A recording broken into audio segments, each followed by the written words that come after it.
Look, I'm just checking the calendar. It's looking like 100 days exactly until the Battle of Undisputed.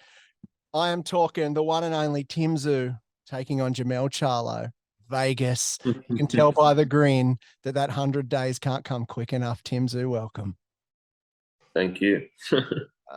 How are you feeling? I'm seeing you doing training camps over in Thailand. I'm seeing you shooting hoops with Shaq. I'm trying to keep up what the focus is here. Yeah, well, first of all, 100 days of not being a world champion, my last 100 days. So I guess I got to enjoy the moment. You get to fly at the moment without all that excess baggage. So next press conference after the next fight, it's just, where are the belts? Who's got the belts? Great, we've all got them on. How are you feeling? It's obviously the biggest fight of your career. It's the one that everyone hopes for. Obviously, a world title fight's one thing, but to do a big clean sweep in one hit, that's something else. Look, this is equivalent to the Super Bowl grand final. You know, this is the clutch shot winning game point of the NBA finals of Game 7. You know, this is it. You know, and at 27 years of age, to be doing this at 21 fights in Las Vegas, it's an honor, and that's why I'm going all in, man. All in. How did you go when you get that text or the email or the Rose Boys called you and said, guess what, Timmy, Jamel's accepted. We're going bloody undisputed. What's that call like to receive? And how did you get it, actually? How did you hear the news? Manager called me. I was a bit in shock at first. I knew that I was at a mandatory, but, you know, boxing's got its politics and all that. But when it's actually sunk in, I was like, man, this is it, man. This is it. Brain switch, time to turn it on, time to go hard. From seeing your personality, that would have been the second you got that call, the brain switched. Not, we'll worry about it in a week. We're boom, all right, undisputed, we're here. Time to turn obsessive, you know, time to take things to the next height. Yeah, I love it. And you obviously got on a plane. You've been over in Thailand. That was a conditioning camp, yeah? What was happening over there? Just real old school type training, surrounded by killers, surrounded by just people that are just on the same mission as you, you know. So, and being in the jungle does something to yourself spiritually, you know. So, just being away from all the lights, from all the bullshit that goes on in life, and just focus on what really matters. And for me, the next 100 days, all that matters in my life is winning these belts. Do you know what I was thinking about today? I'm like, what do you think about when you train for a fight for that level? Like, what's in your brain when you're out running, when you're hitting pads, when you're doing anything? Is it your opponent? Is it the belts? Is it the victory? Or what is it? What do you see? Who you can become, you know? All right. Who you can become after this. It's not just the fight, but what happens after the fight, and the heights that you can reach, the levels that you can go to. Not many people in the world get to feel this type of way. So live life on the edge, they say. I think could be one out here, but I think I'm going with 9 in the 4-belt era, undisputed. So yeah, it's one of those that have ever done it. So look, it's a pretty big opportunity, and where we're going to. Yeah, and the first one to do it from a first world title. So. Oh, there you go. Yeah. We love a history book. So look, may as well do it right, do all of it. That's it. Yeah, we got Tyson was like the youngest. You can be the first shot. Like they're all history books. That's all it is. Look, it's going to obviously be an amazing camp when you do fly over. When are you looking at taking off to Vegas? Because this time you said you wanted to spend a bit of time there.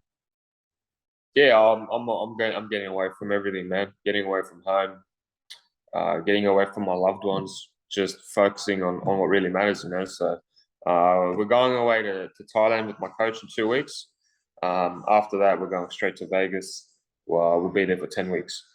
Shit, so you got a 3-month camp away from home.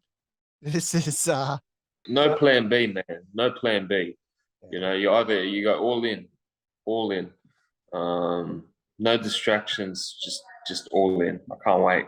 This is what you wanted, though, isn't it? Because you said it. Not only did you want Undisputed, that's pretty much a given, but it's always this one's in Vegas. That's what you wanted. You got the location. You've got everything. There's nostalgia on the date from when your dad won his first world title. So there's a bit of a narrative. There's a good story, and I can tell by the way you're sitting with your arms out, you're just cool, calm, and collected, and ready to focus. Nah, man, I'm really just enjoying the whole process and the whole journey. And yeah, the next 100 days is going to be sick. It's going to be cool. I'm gonna love it. Did you struggle with the acclimatization of the Terrell Gausha fight, where you went from Vegas being hot to Minneapolis being freezing cold, and I guess that stops a bit of routine, a bit of road work. This one, you'll almost be, apart from Thailand, concentrated in Vegas, and you'll be there on fight day. There's nothing. Yeah, I'll be climatized. I'll be in the zone. I'll be living there, so everything will work perfectly for this one. Who have you got lined up there, or what's your plan for that camp? The boys, I've got someone, a few boys to work with. I've got a few of the boys in the American Olympic team, so I'll be definitely getting some good sparring in and getting myself tested there. Yeah. Well, your opponent, Jermell Charlo, look, there's no wondering what he's like. You've been there, you've seen it. You also did a bit of a sight rec over in LA when you went and saw him with Castano too. How was it to see it up close? Because I think I remember at your Terrell Gausha press, you're like, actually the press conference was the first time you ever saw him. But this one, you've seen Charlo now at this fight in person. You've seen him in his press conferences. You've seen him fight. You've been at arm's reach. Does it help? Yeah, a little bit. In all honesty, when you get to the fight, when you're in the ring, everything disappears. It's just you and him. So all the press conferences and all that other stuff, all that just disappears. And that's the best part about boxing. Are you looking forward to his circus of press conference? Like, I reckon you can handle him now. It's fine. You've sort of got a bit of a mud map on how he rolls on these things, but is it a part of the experience that you're sort of looking forward to? Because he will be a lunatic. He ain't sitting there quiet. I can't wait for the arrogance. I can't wait for just the typical how he is, man. He's just so arrogant. He's out there. He's a show off. We're two completely different personalities. That's what's going to be fun. That's the best bit. Now, I had Dennis Hogan on this podcast. He obviously fought Jamel's brother, Jermell Charlo, for those playing at home. But he said there was all the chaos, but he goes backstage. Jermell sort of like looked at me and gave me a grin and a bit of a fist bump. So he goes, there was almost an element that maybe this is just an act. I don't know. They're brothers, I guess they're both different. Yeah. So the brother that I'm fighting is a bit of a psycho. Well, he doesn't stop. He did get on Instagram Live and all that soon. Tim Tszyu, Tim Who, Tim Costazoo. You know what? I can't understand anything he says anyway. Every time he says an interview or stuff, I can't understand anything he says. So it's like he's mumbling the whole time. Have you got a plan in place yet to how you're going to combat him, or is that something that you'll work on a little bit deeper as you go over? Are you studying? Do you watch the losses with Tony Harrison and a draw with Castano to see where the cracks are, or you got your own plan? Yeah, of course. You got to watch his weaknesses and his strengths, of course. Yeah, it's a psychological game as well. But I'm going to enjoy the whole process of him. You know, he's such an easy guy to poke. You know, you poke him a little bit and he starts going like this, starts yapping around. So it's good to get on people's nerves like that. So what do you love about Vegas fighting over there? Because that is the Mecca. Obviously, your dad's got a deep history there. Is that something you want to carry a legacy, or this is obviously a big event for you to be standing there in Vegas? We haven't got a venue yet as well. So if you've got one of those, also let me know. Look, it's a childhood dream. I think watching boxing to a young age, you know, on TV every Sunday, all the big fights were in Vegas. Even now, I watch fights, throwback fights, and they're all in Vegas. So, yeah, so it's a big thing for me to fight there, especially for my first world title. Have you locked in the venue yet? Even though we don't know what it is. No, I don't think so. Not yet. Do you know what you want? Is it the MGM you want? Yeah, for sure.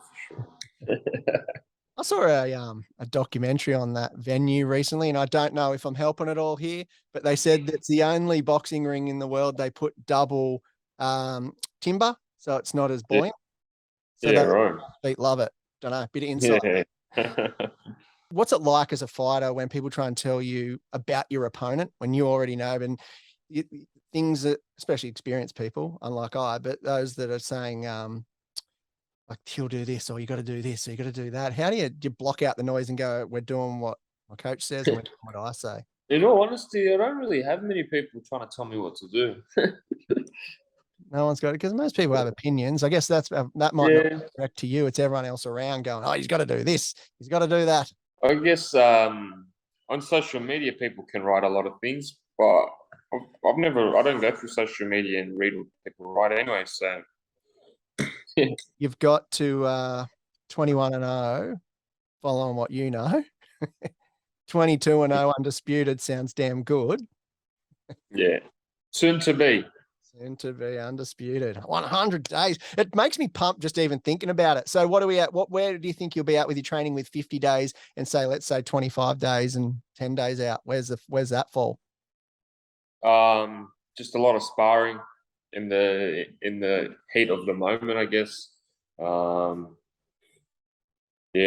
a lot of grind, a lot of hard work. My body will be feeling not jacked, but slimming down. So yeah, everything. It's all a process. What do you save as your home lock screen on your phone? Is it a picture of him? So every time you look at your phone, you're like, oh, again. I do not want to see that guy anymore. You just want to. I got my dog Pablo. As my lock screen. There you go. Well, look, I'm sure there'll be a few sad farewells for Pablo, but you'll be coming back with one hell of a collar for him. You can chuck, go for a walk, whatever you need to do. I'll deck him out with Louis Vuitton. I love it. Well, you do love shopping over in Vegas, and I'm sure they got some nice cars for you as well. No more space here, man. Yeah, look, your garage is getting full. I've seen that red thing you're fanging around in. So, good. Well, thanks for stopping by the Punch Podcast, Tim Tszyu. The next time we speak, I'm just going to see you with all your carry-on luggage. With my bling. Yeah. My bling. I love it. And look, from everyone who listens to the Punch Podcast, from me to, I'm going to speak on behalf of the country.